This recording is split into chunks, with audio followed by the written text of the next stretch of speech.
Now, don't stop here, guys. When you're getting momentum, keep the momentum going. Like, let's call some sellers. Let's go direct to seller. See if we can get lucky on a direct to seller here. Let's go Bowling Green, Kentucky. You guys are still watching my screen. Let's go. Let's do some direct. You guys want to hear some direct to seller? Drop a number 6 in the chat if you want to do the same thing, but we want to call some sellers now.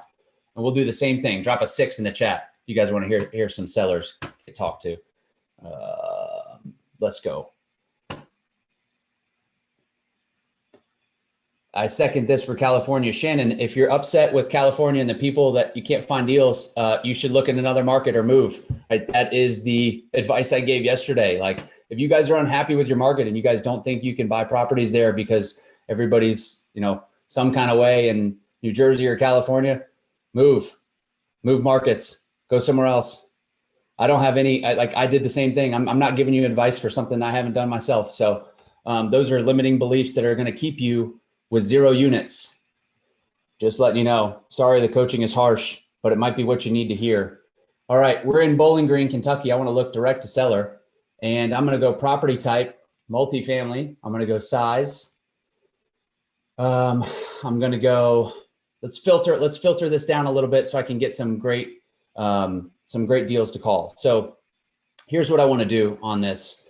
I'm going to go. If I'm going to spend my time cold calling, I want to make sure it's ones that I really, really feel good about.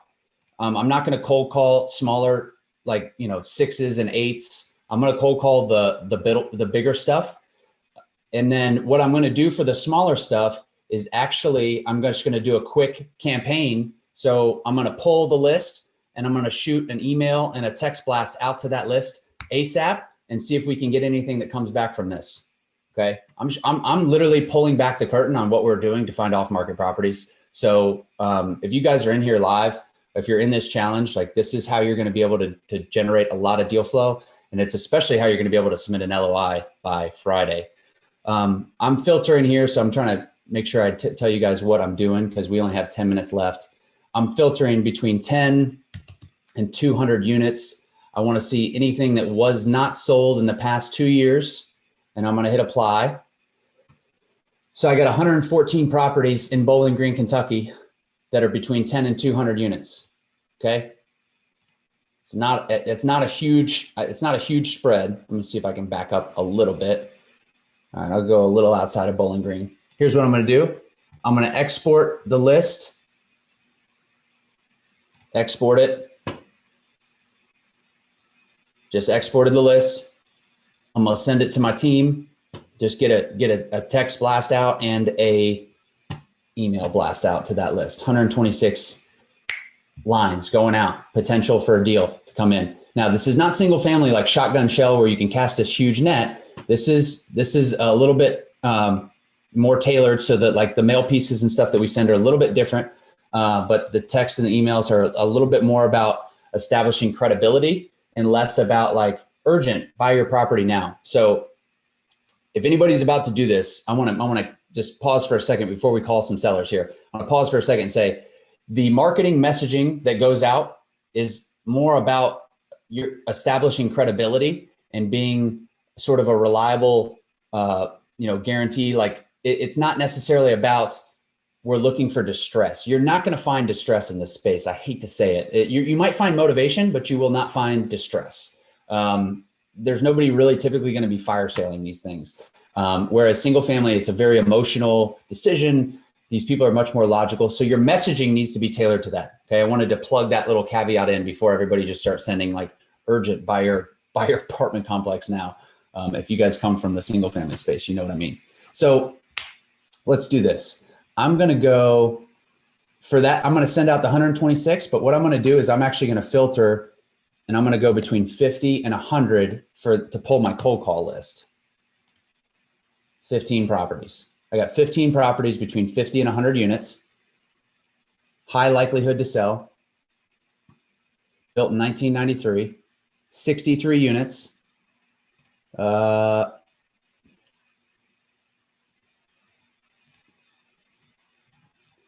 then let's look at the owner data here. So Laura Jones is an owner. View profile, see if they have any phone numbers. So sometimes the owner data has phone numbers. This is all the other stuff she owns. I'm just doing this live with you guys. So typically there's some phone numbers if they have them. I don't know if Kentucky is Kentucky may be one of those states where you actually can't get, they actually don't provide owner data.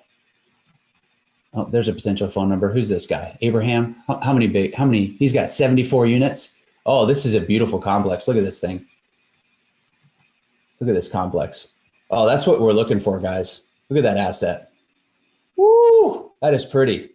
It's a pretty asset. See what happened with it. He built in 2011. Let's call Abraham Williams, owner. Let's see if we can get him on the phone. How cool would it be if I got this guy on the phone here? Yes, Reonomy is not the cheapest. I just showed you guys some free ways to source deals, but I would be lying to you if I said you're not gonna spend any money like on the commercial. It costs a little bit of money. But I mean, I just showed you guys some free ways to source deals. Let's call Abraham. I don't know what, like, just call. Don't script it out. Just call. I don't think about it too. Housing Authority of Bowling Green. Hey, oh, I'm so sorry. I may have the wrong number. I was looking to connect with Abraham Williams. Let me get you transferred. Please hold. Okay. Oh, you guys.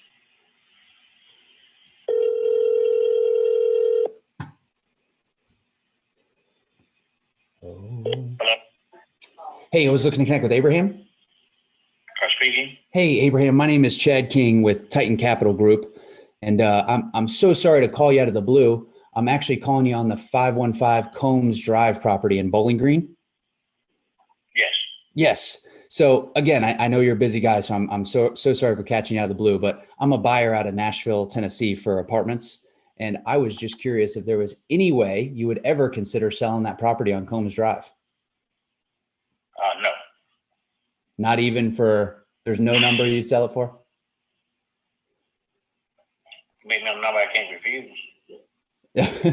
Well, yeah, that's what I'm saying. There's a price for everything. We're really getting aggressive on Bowling Green, and you have probably the most beautiful asset I've ever seen in that market. And I would love to be able to work something out with you.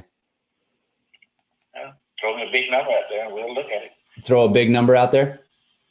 Big number. Yes. Oh, it's got to be a big one, huh?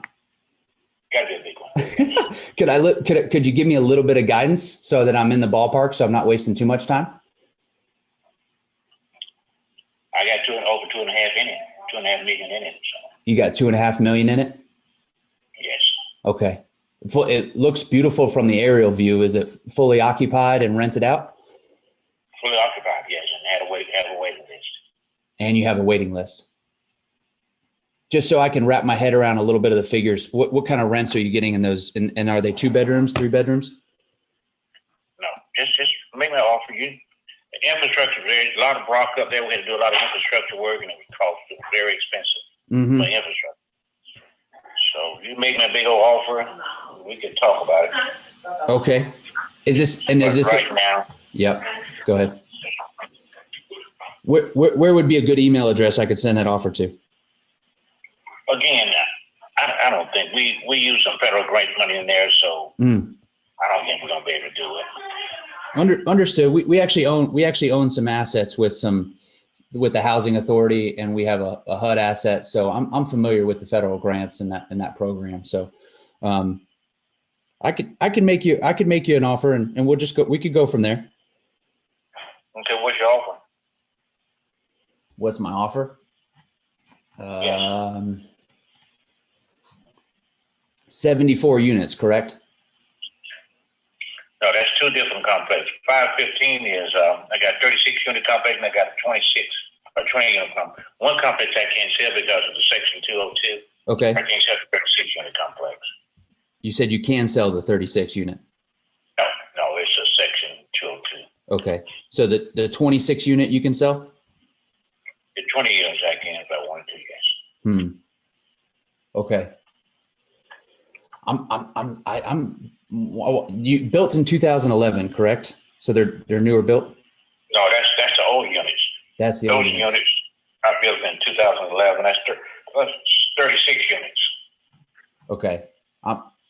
Understood. I may be just looking at the wrong. I'm looking at 515 cones. It looks like. Yeah, that's it.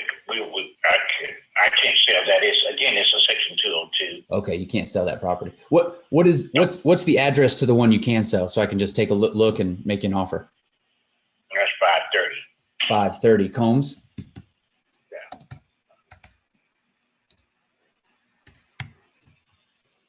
Combs Drive. Okay, I'm getting a. Oh, I don't know what took me to that one. So 5. They're just about a year and a half. They're about a year and a half old. 530 Combs Drive. For some reason, it takes me to the that big property behind it. It takes me to that huge 37 acres behind it. Yeah, we own all of that too. Yeah. Is the plan to develop that? Are you going to develop on that acreage? Yes, I'm hoping to develop it. Yes. Yeah, that's great. That's a beautiful piece of property. If you're interested in buying some land, I've got some land out there. You got some land? Well, yes, sir.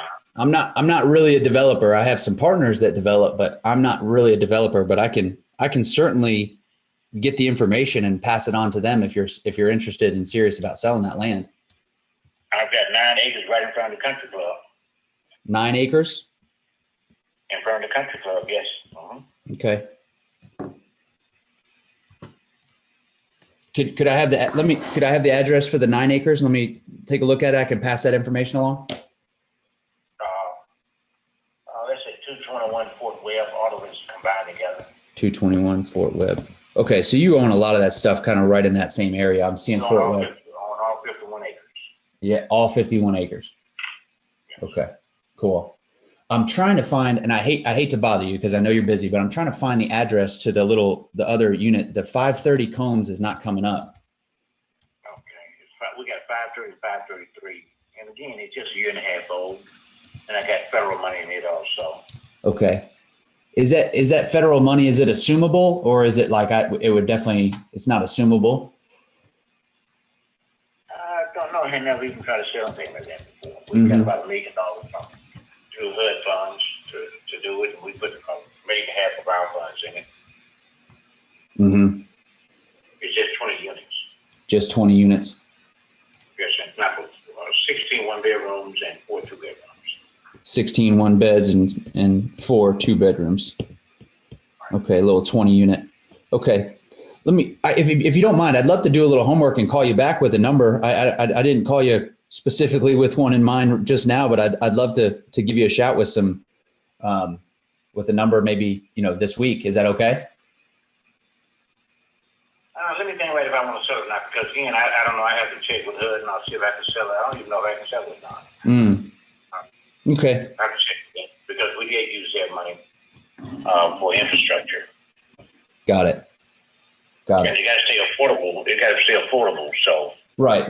You can't put on the open market. It's got to stay affordable.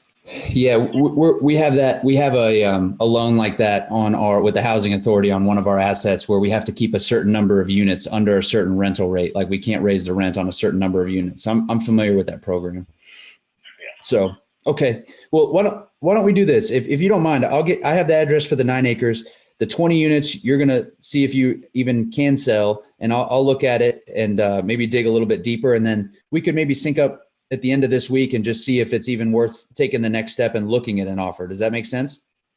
All right, just give me a call back at the end of this week. Okay, that sounds good, Abraham. Appreciate it. All right, thanks. Bye. I mean, it's not bad. I couldn't find it. If you guys are watching my screen, like every address he kept sending me to this Fort Webb property. So at some point you don't want to I don't want to lunch, too simple. Somebody does land. Who does land in here? Who wants that land? That's what it's about, making connections. Guys, we're up on time. If you enjoyed today, I would love to see it in the comments. It went by really fast, but I'm going to keep doing it, keep calling because I'm fired up. I felt like we got some great information, and the guy just sent me the details on the 72 unit. So we'll underwrite that one. Yeah. So when you're calling a seller like that and you're literally catching them in the middle of the day, it's very difficult to, it's hard to, let me stop my screen share. So I hope everybody enjoyed that. I got fired up there for a little bit there, but when you're calling a seller, you are catching them out of the blue. So I like to acknowledge that, right? I like to acknowledge that you're catching them out of the blue, and you're not going to get to like a discussion, a deep dive discussion necessarily on like offer price, but he did say 2.5 million, right? I asked him for, what's a little bit of guidance. You guys see how I handled that conversation, right? Very inquisitive, very respectful. And then, yeah, I mean, that's how it was the first call. Like I got 15 more calls to make. Imagine what else I can do. Like I'm having a high answer rate today. I've done some lives and people don't answer, but I've gotten 100% answer rate today. So I'm going to keep dialing. I got the hot fingers today, but you guys, like, even if 50% of people answer and I have 8 conversations with sellers like that, if I had 8 conversations with sellers like that, do you guys think I could submit an LOI to make an offer on one of those properties? I mean, so homework for today is to go on LoopNet and do what I did and download some OMs and practice underwriting. Okay, you need to practice underwriting, start to increase your deal flow. That is the homework for today. And I know that's kind of a broad homework assignment, but you need to just begin to increase your deal flow. You cannot make offers on deals you don't have that are not across your desk. Cool, let's make some cold calls. I love seeing everybody in the comments. You have to, so download some OMs, go onto the broker's websites and see if they have any other listings on their websites that are not on LoopNet. Just watch this video again that I did, and that's the homework. I want you guys to do that. If you have the wherewithal to start dialing and calling brokers, they're just people. Just give them a call. Use the same pitch that I used. Hey, this is Steve. I'm calling you. I heard you were the guy to talk to about buying apartments. We're really looking to push into that space. Be specific with what you want. Hey, I'm looking for, between 10 and 100 units, anywhere from $1 million to $8 million, B2C with some value add component. We're not scared of renovation, but we're also not necessarily looking for distress. Did you see how when he asked me what I was looking for, I was very, very specific? Very specific. That was Reonomy, Bill. Reonomy was the direct to seller. That was the direct to seller software we use. I also have CoStar. I also have CoStar up here, but I didn't even get into the CoStar. We ran out of time today. I thought that was a powerful hour though. I hope you guys enjoyed that. I'm going to wrap it up here. Tomorrow, we're coming in here and we're doing deal analysis and underwriting. So I'm actually going to introduce my friends, Jason and Peely, in the morning, and they're going to share their story. Do not miss tomorrow. It is going to be jam-packed with value, just like today. And we're going to introduce Jason and Peely in the morning, and then we're going to dive into underwriting, reading the narratives and the financials. What I just did today was just one piece of this puzzle. Then the deal flow starts coming in. And you have to be able to then read those narratives, figure out what the offer price is. The reason I asked this guy for the rental rate was because I wanted to be able to put together an offer, and I can't put together an offer if I don't know what the properties are rented for. So that's why it's so important to be able to read and understand the narratives, which is what we're going to talk about tomorrow.